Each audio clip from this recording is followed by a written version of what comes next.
Samsung's Galaxy devices, for the most part, barring the Google Play editions of course, do not run just stock Android. The Galaxy Note 3 is no exception here. Samsung's added their own custom user interface, a layer on top of Android called TouchWiz. While TouchWiz does bring a ton of functionality, a lot of features to the Galaxy Note 3, it can make things a little confusing as well. So in this video, we're going to take a closer look at the software on the Galaxy Note 3. This is everything you need to know about the software on the Galaxy Note 3. Tips, tricks, hidden features, and even a bit of basics. So before we get started, if this is your first time here or if you've just plain old forgotten, this is Ash here and you're watching C4E Tech. The Galaxy Note 3 has a beautiful 5.7-inch 1080p display. So you think this makes it impossible to use this device single-handed, right? Well, think again. You can just do this and the display actually shrinks. So now if you can use it with one hand, everything works just the way it should. You can run any apps you want. So say for example, I go into the Play Store. This works from almost anywhere. So we're back. So now again, there you go, searching for something. Say Sudoku free. I've installed it. I'm back. You can do this with either side. So say for example, I'm holding it with my left hand. There you go. And you can move it around. And if you think your fingers are too big and this just doesn't work for you, alright, you can make it a little bigger. You want to shrink it down, shrink it again. So it's pretty intelligent. So there you see the buttons on top.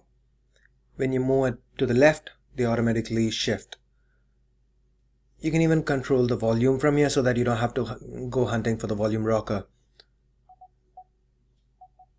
The back key, the home, and the menu keys are all available. So to get this feature to work, just go into settings, one-handed operations from the controls tab, and make sure that use for all screens is checked. So now that we are in the one-handed operation, let's quickly go through it. Keypad and in-call buttons, Samsung Touch, Samsung keyboard, calculator, unlock pattern. Alright, what are these? So now if you're in the keypad, so this is it for one-handed operation. Left or right, the keyboard is shrunk. The same thing goes with the unlock screen and with the keyboard. So guys, also note that the capacitive keys can now detect the S Pen, so menu and back you can use it with the S Pen itself. And another thing is, once you see the S Pen detected, these keys get deactivated, so you're not going to hit it. Say your palm is resting on screen for something. If the S Pen is detected, you're not going to hit back or menu accidentally. I'm sure you know that the Galaxy Note 3 has a micro USB 3.0 port. In case you didn't know, this is also reverse compatible with micro USB 2. That is your regular charge cables. These ones, you can still plug that in for data connection or for charging the device. It might charge a little slower, but it will work. Alright, it might transfer data a little slower as well, but it will work. Alright, talking about the micro USB port, you might have heard the terms USB OTG and USB host thrown around. What does that actually mean for you? What it means is you can buy these kind of cables. These cost you around $1. They are available from Amazon.com. I'll leave links right below the like button in the description.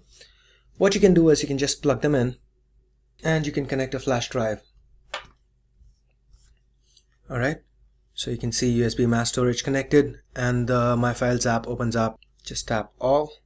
That is USB drive A, and this is the USB drive that's in. Apart from this, you can even plug in a wireless receiver and use a mouse or keyboard with the Galaxy Note 3.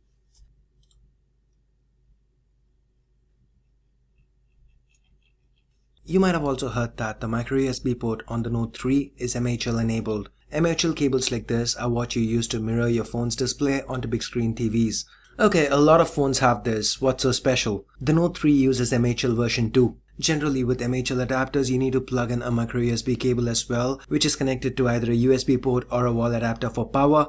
With MHL version 2, you do not need any external power. It is just one adapter that you're going to use. Plug it into the micro USB port, plug an HDMI cable into the other end. hook it up to a big screen TV, and your Note 3's display is now mirrored. You get different types of screen locks. By default, you have swipe, which is no security. You also get a signature unlock apart from the regular pattern, PIN, password. With a signature unlock, you can literally sign into your phone. You can set it up by going into Settings, Device, Lock Screen, Screen Lock. If you have an existing PIN, just enter it and choose Signature Unlock. Talking about the lock screen, you see that I have C4E Tech over there. How do you edit it? Alright, you can enable or disable a personal message from here, and you can just go in and edit the personal information there. I've got C4E Tech. You can set whatever you want. You can change the font, you can change the colors, choose whether you want time and date displayed. You can do that from here. You get two different effects. One is the watercolor effect, the other is the ripple effect. So this is what you get by default, the watercolor effect, and this is the ripple effect. And you can also enable the ink effect over here. So how that works is, with the S Pen, you can see the ink bleeding. You can just change it to whatever color you want. This is available only with the ripple effect. So you can also have enable action memo on lock screen. The help text is nothing but this swipe screen or say wake up command. You can enable or disable this.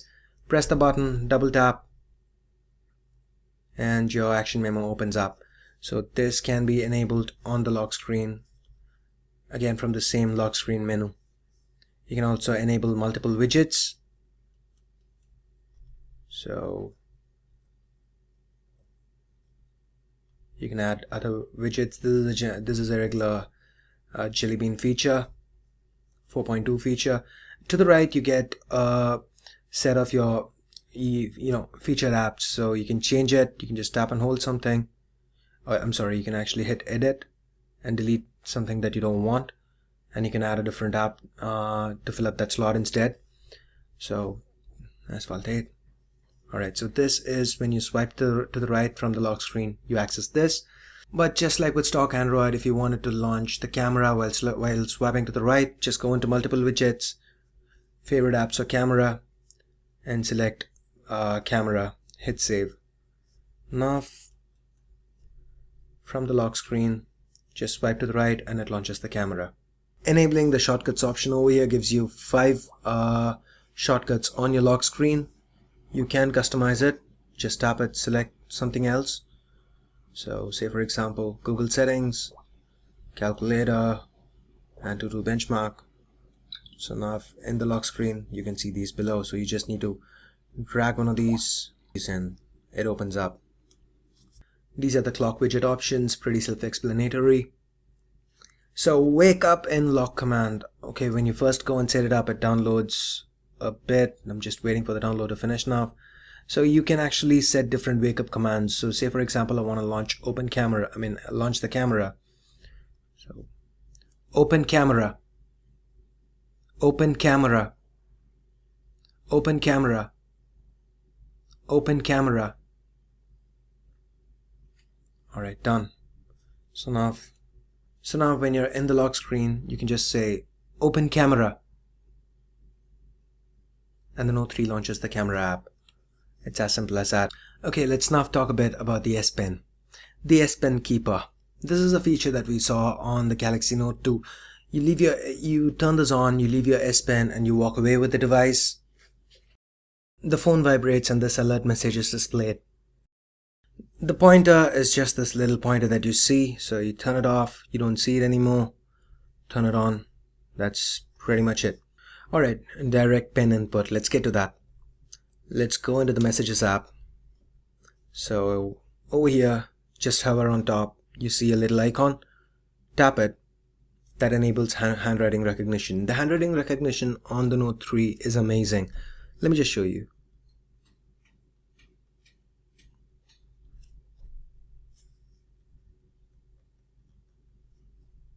Now, I was just scribbling like crazy. It still managed to detect it. So now if you want to delete something, that's it. And you can do a lot more as well. So just to show you, going into direct pen input, gesture guide. So this is what you can do. You can autocorrect stuff, delete it in one of these three ways. Again, one single character delete, insert stuff, and delete a space. So that's that. Next up, pen detachment options. By default, when you take the pen out, it gives you the air command wheel, just like you saw. If that is something that annoys you, you don't want that, you can change it here. You can change it to either open up an action memo or do nothing. And then you have pen attached to that sound, pretty self-explanatory. The air commands part, I pretty much talked about it in my full review, so I'm just gonna play the clip right now. You say when you pull the S Pen out, or if you just press the button on the S Pen while hovering on screen, a little circle pops up with a few options. Action memo kinda deciphers your handwriting and lets you do various stuff. Say if you take down a number, you can call it, or you can add it to contacts and so on. And then you have Scrapbooker. With Scrapbooker, you can just select anything on screen and have it saved to your scrapbook. Scrapbooker, while not just saving the image, actually saves a hyperlink as well. Next we have ScreenWrite. ScreenWrite basically grabs a screenshot of your screen and lets you add handwritten notes on it. And now S-Finder. S-Finder is basically search. It pulls up everything on your phone first, using file names, location tags and more. So right now when I search for Note 3, it shows me the Google search on Chrome, my emails with Note 3 on it, and then the scrapbook entry that we just made. Finally, we have Pen Window. Using Pen Window, you can specify a size, and as per the size you select, a window pops up. From here, you can select from a list of apps. Once you're done with the app, you can either close it or minimize it, and it remains floating on screen, similar to the chat heads with Facebook Messenger. A few of these can be launched even without going into this wheel. Alright, so say for example Action Memo. You can launch Action Memo by pressing and holding this button and double tapping on screen. There you go.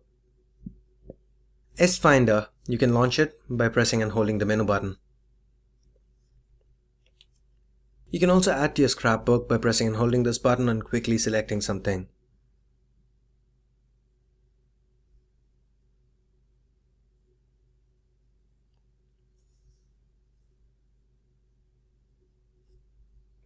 You can get to ScreenWrite by tapping and holding this button and tapping the S Pen on screen and holding it. There you go. Barring 3 instances, no matter where you are, the R command wheel pops up. What are these 3 instances? First, when you're in the Messages app, near the attachments, now hit the button. Instead of the R command wheel popping up, you get your recent pictures. So if you want to add an attachment over here, you can add it this way. This also works from the email app.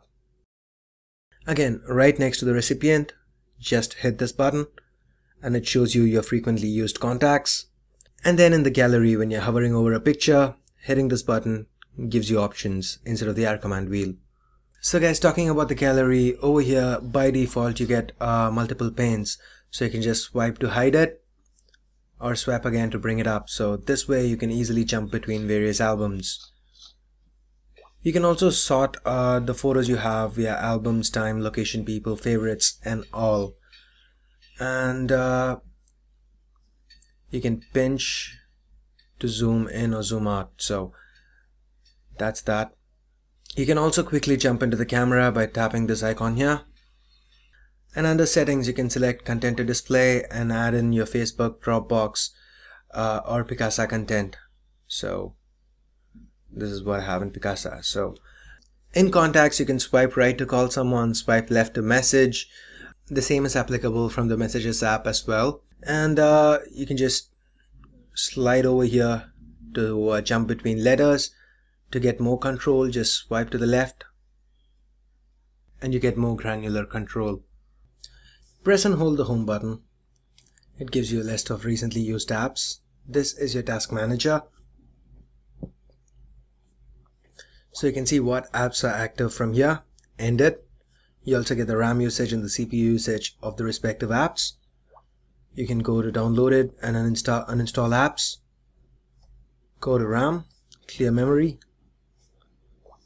You can switch between launchers this way. If you have a custom launcher installed, it would be over here. So clearing it and then home will give you options between different launchers. So TouchWiz Home always. That's it. Okay, so now we've seen what pressing and holding the menu, back and home keys does, right? But what about Google Now? Alright, how does Google Now work on Nexus devices? You press and hold the home button and swipe up. So let's do the same.